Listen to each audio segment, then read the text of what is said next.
દિલ્હીમાં ઇલેક્શન હોય, પરંતુ ગુજરાતના કાર્યાલય પર કઈ હલચલ છે આમ આદમી પાર્ટીના કાર્યાલય પર તે જણાવશે વિભુ।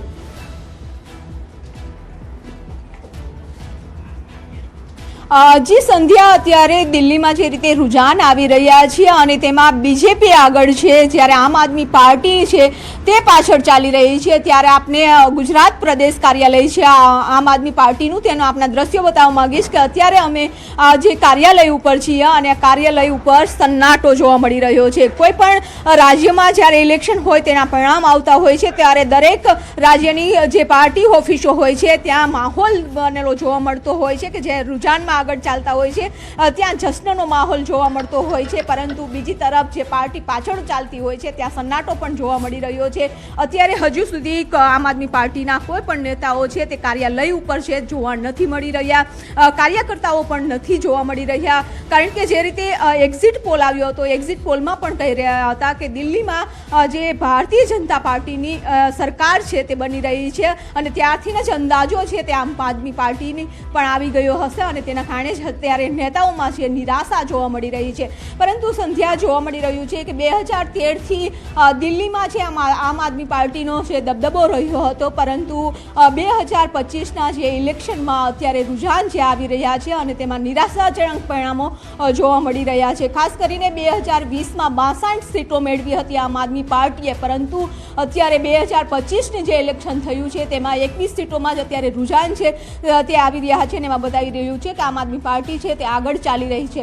પરંતુ કહી શકાય કે જે ભ્રષ્ટાચાર મુક્ત કરવાની વાત હતી ત્યારે જ જે આમ આદમી પાર્ટીના સંયોજકો સહિત જે ઉચ્ચ નેતાઓ હતા કે તેના ઉપર જ ગંભીર આરોપો લાગ્યા હતા, કથિત દારૂ નીતિ કૌભાંડ ઉપર તેમને આરોપો લાગ્યા હતા અને ટોચના નેતાઓએ જે વિભુ આપણે રોકવા ઈચ્છીશ, આમ આદમી પાર્ટીના નેતા રાજુભાઈ આપણી સાથે જોડાયા છે ને રાજુભાઈ, ન્યૂઝ 18 ગુજરાતીમાં આપનું સ્વાગત છે। અત્યારે જોવા મળી રહ્યું છે આમ આદમી પાર્ટી 22 બેઠક પર આગળ ચાલી રહી છે, પરંતુ આમ આદમી પાર્ટીના મુખ્ય ચહેરાઓ પાછળ ચાલી રહ્યા છે। જી સંજ્ઞાબેન, એક તો હજુ ચૂંટણીના જે પ્રથમ તબક્કાના રૂઝાન છે આપણી સામે આવી રહ્યા છે।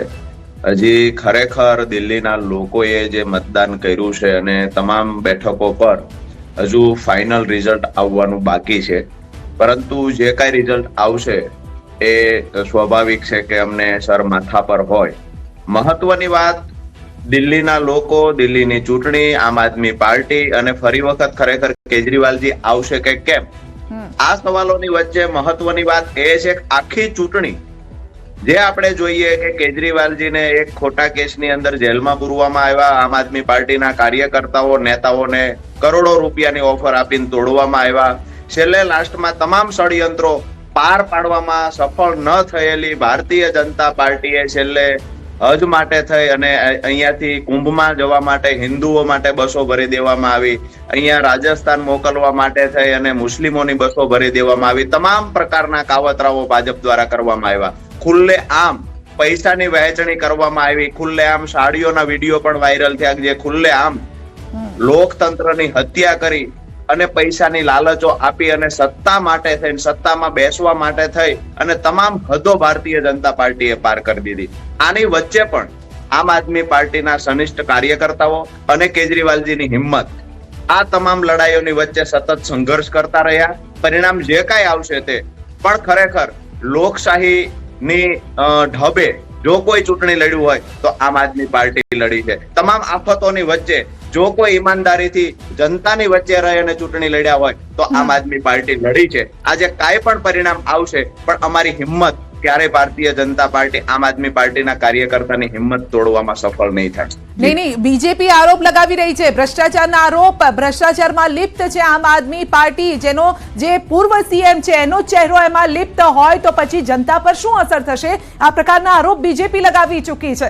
યમુનાનો મુદ્દો, એ પાણીના જે આરોપ લગાવ્યા હતા કે યમુનામાં ઝેર છે, પાણી પીને બીજેપીએ બતાવ્યું અને તેઓએ જનતા સમક્ષ સાબિત કરવાનો પ્રયત્ન કર્યો કે આ ઝેર નથી, પરંતુ ખોટા આરોપ આમ આદમી પાર્ટી લગાવી રહી છે। એટલે જ્યાં જ્યાં તમે એક સ્ટેપ આગળ વધ્યા એનો કડકાઈથી બીજેપીએ જવાબ આપ્યો, હવે એના જનતા પર શું અસર થઈ હશે એ તો હવે આજે ખ્યાલ આવશે ને રાજુભાઈ?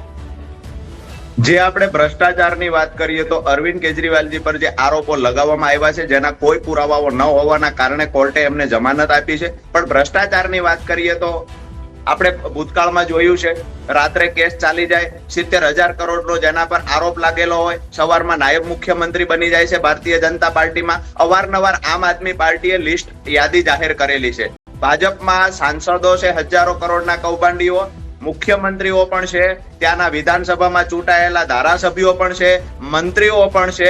ભાજપે જ જેને ભ્રષ્ટાચારી કહ્યા હોય એવા અજીત પવાર જેવા ઘણા બધા લોકો આજે ભારતીય જનતા પાર્ટીમાં સારા એવા પદ પર બેઠા છે. એટલે ભારતીય જનતા પાર્ટીએ ક્યારેય પણ ભ્રષ્ટાચારની કે કૌભાંડની વાતો ન કરવી જોઈએ. એના માટે બિલકુલ સારી ન લાગે. બીજી વાત રહી યમુના પાણીની વાત રહી તો વારંવાર યમુનાનું પાણી રોકવાના પ્રયત્નો ભારતીય જનતા પાર્ટી દ્વારા હરિયાણા સરકાર દ્વારા કરવામાં આવ્યા છે. આપણે બધાએ જોયું છે. વારંવાર ત્યાં પુરાવાઓ સાથે પાણીમાં ઝેર છે, મતલબ પાણી પોઈઝન વાળું છે એવું નથી, પણ એ પાણીની અંદર કેમિકલ યુક્ત પાણી ભેળવવામાં આવે છે, ગંદકી વાળું પાણી ભેળવવામાં આવે છે.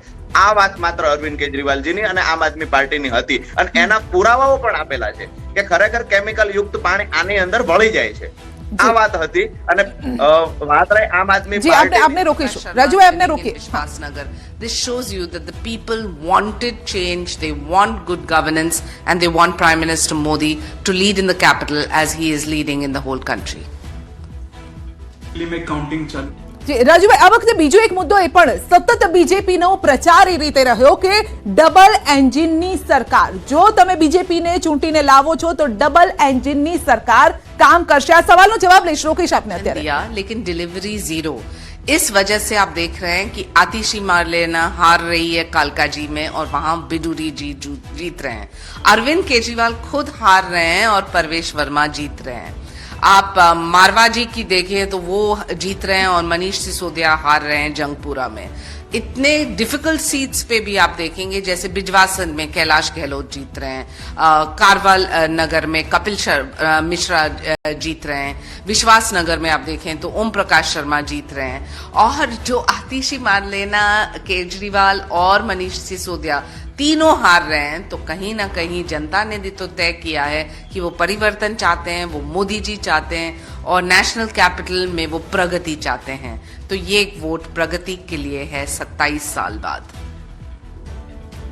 તો સાઇના એનસી જેવું કહી રહ્યા છે કે અરવિંદ અને એ આંકડામાં બતાવી રહ્યા છે રાજુભાઈ કે અરવિંદ કેજરીવાલ પાછળ ચાલી રહ્યા છે, મનીષ સિસોદિયા પાછળ ચાલી રહ્યા છે, આતિશી પાછળ ચાલી રહ્યા છે. આ મુખ્ય તમારા જે ત્રણ ચહેરા છે એ જો પાછળ ચાલી રહ્યા હોય તો પછી માની લો કે આ સીટ કદાચ જીત સુધી તમે પહોંચી પણ ગયા તો આ દિલ્હી મોડલનો તો ફિયાસ્કો થઈ ગયો ગણાય. સંધ્યાબેન, પરિણામ જ્યારે પણ આવશે, મેં પહેલા પણ કહ્યું, જે પણ પરિણામ આવશે એ અમે સ્વીકારવાનું જ રહ્યું અને સર માથા પર છે. જ્યારે પણ દિલ્હીની જનતાએ અમને ખરેખર 3 વખત સરકારમાં બેસાડવા માટે થઈને ચાન્સ આપ્યો છે તો એના અમે આભારી છીએ. અને ફરી વખત પણ જ્યારે પરિણામ જાહેર થશે ત્યારે અમને હજુ વિશ્વાસ છે દિલ્હીની જનતા પર કે ખરેખર આ વખતે પણ બહુમતી અમને આપશે. મહત્વની વાત જે આપે હમણાં થોડા સમય પહેલા કહી, ડબલ એન્જિનની સરકાર અને દિલ્હીની અંદર ભારતીય જનતા પાર્ટીનો જે ચૂંટણી પ્રચાર છે, તો ડબલ એન્જિનની સરકાર તો ગુજરાતમાં પણ છે. તો ગુજરાતમાં જે દિલ્હીમાં જાહેરાતો થઈ છે, હું એટલું જ કહીશ કે ભારતીય જનતા પાર્ટી પોતાની સત્તા માટે થઈ અને ગમે તે જાહેરાતો કરે છે. જે અરવિંદ કેજરીવાલજીની મફત રેવડીની વાતો ભારતીય જનતા પાર્ટી કરતી, એના નેતાઓ કરતા, આજે દરેક બહેનોને 2500 રૂપિયા આપવાની અને કેજરીવાલજીની જે જાહેરાતો હતી, જે ખરેખર કેજરીવાલજી 10 વર્ષથી દિલ્હીની જનતાને આપી રહ્યા હતા, આ તમામ જાહેરાતોની કોપી કરી અને જે ભારતીય જનતા પાર્ટી પહેલા મફત રેવડીના આક્ષેપો લગાવતી, આ ભારતીય જનતા પાર્ટીએ કેજરીવાલનો જે મેનિફેસ્ટો હતો એની કોપી કરી અને દિલ્હીમાં જાહેરાત કરવી પડી છે. બીજી વાત એ છે કે જે ડબલ એન્જિનની સરકારની વાત છે, ગુજરાતમાં પણ ડબલ એન્જિનની સરકાર છે. ત્યાં સત્તા લાવવા માટે થઈ, મહારાષ્ટ્રમાં પણ સત્તા બચાવવા માટે, મધ્યપ્રદેશમાં સત્તા બચાવવા, રાજસ્થાનમાં સત્તા લાવવા, મહિલાઓ માટે અનેક જાહેરાતો કરી. ગુજરાતમાં 28 વર્ષથી ભારતીય જનતા પાર્ટીનું શાસન છે. ગુજરાતની બહેનોને કેમ 2500 રૂપિયા આપવાની જાહેરાત નથી થતી? ગુજરાતની બહેનો 450 રૂપિયામાં ગેસ સિલિન્ડરની કેમ જાહેરાત નથી થતી? મહત્વની વાત, જોવાની વાત એ છે કે ભારતીય જનતા પાર્ટી